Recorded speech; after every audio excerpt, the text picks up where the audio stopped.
Before I got into teaching, I was a journalist. One of the things that I wrote about, before I got into teaching, I was a journalist. I used to write about rock and roll photography. One of the people I wrote about was photographer Tom, who in between tours with the Rolling Stones, The Who, Rod Stewart, and the Eagles, photographed San Antonio's burgeoning Hispanic community. This introduced me to award-winning muralist Jesse Trevino, whose painting arm was blown off in a rice paddy in Vietnam, and he had to retrain his non-painting arm to hold saucers and plates and spoons and forks and eventually paint brushes, so that he became an award-winning painter again. Another subject of one of my magazine stories was a Hispanic family with 11 children who had 21 college degrees from the best schools in the United States by doing nothing more than turning their kitchen into a classroom. After writing for a number of years, my journalism experience came to an end when I had to take care of my two ailing parents who have now passed on. Taking care of my ailing parents made me think about all the trouble I got into when I was a teenager and how they had to bail me out of jail by driving all the way from San Antonio, Texas to New Mexico and back. In graduate school in 2003, I got interested in the work of Csikszentmihalyi, who in Being Adolescent said that even though a child has a miserable time and is discriminated against and living in poverty, he or she can form a plan, a life thing that their entire life is about. According to Maxine Greene, a life thing can connect you to other people in American history who have suffered. Forming a clear and precise picture of your suffering can make it go away, according to Viktor Frankl in Man's Search for Meaning. Joseph Campbell in The Power of Myth says that all cultures have underlying similar stories. When I became a reading and education instructor at San Antonio College, I taught my pre-service teachers what Singer and Donlan called a complex problem-solving story structure. Since those teachers were entering their field experience and most likely having younger students tell their stories and read picture books, I taught them a simple problem-solving schema that I got from the book Sharing the Pen.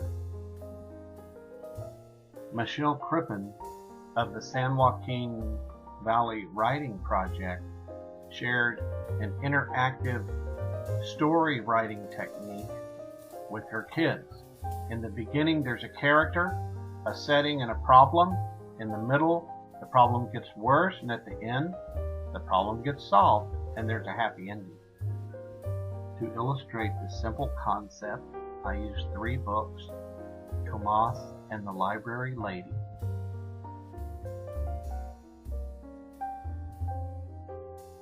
Richard Wright and the Library Card, and Sweet Clara and the Freedom Quilt. Pat Mora signed my book. As you can see, I put that my name was Tomas instead of Thomas. In the book, Thomas's grandpa inspires him to visit a library. In exchange for learning about the library from the library lady, Tomas teaches her Spanish. The problem comes, however, when he has to tell her goodbye because he's in a migrant family and they must move on.